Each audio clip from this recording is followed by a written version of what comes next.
March 15th and 16th, Friday and Saturday, the sun is in Pisces and the moon is in Gemini.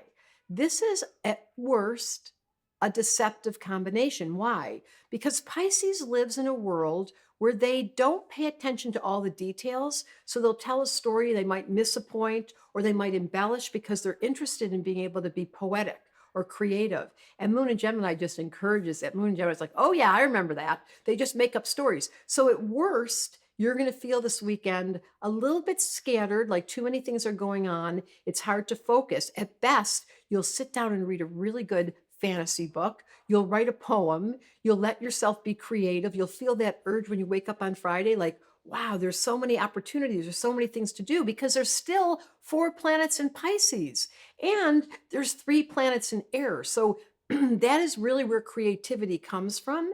It has the ability to let the mind stand outside of what normal is, a setting on the dryer. There's nothing normal about Pisces Gemini.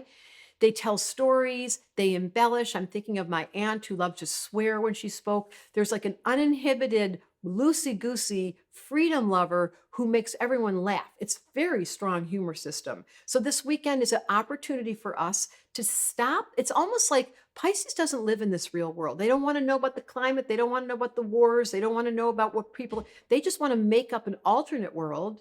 And Gemini lets you read about it, make it up, do the fantasy. And that is the seeds to create a new world. So Pisces Gemini is probably one of the best creative writers. The problem is they get bored. So then they start writing and then they put it down, they don't pick it up. There's lots of people watching this who have that mutable issue where you start things but you don't finish. They come and study astrology, but they only take level 1. Then they take level 2 and they really get into it. And then if there's earth or practicality, and that's why it's so great Jupiter's in Taurus, it's trying to ask us to make sure we follow through. That's what I find so interesting about the metaphysical world and all of these videos that you watch. Does it stick?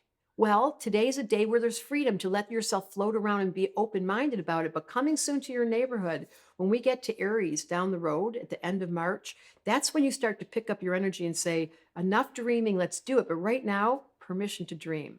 If a baby were born with Pisces sun and moon in Gemini, they would be so whimsical and so creative and loving to hear stories and read stories out loud. And the high road is they create unbelievable language systems and they can speak other languages and they can find themselves with any culture and get along with them. That's the high road of Pisces Gemini.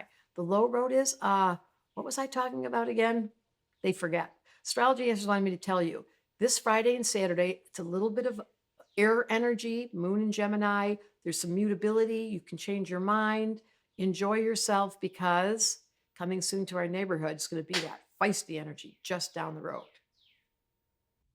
If you're like me, you're ready for more, and I have really good news. I'm teaching again, and I want to help you discover your significant planet or the planets that are really influencing your psychology because you have a purpose and a contract that you agreed to before you arrived here on this planet. And the quickest path that I found for figuring out your purpose is through studying first the planets.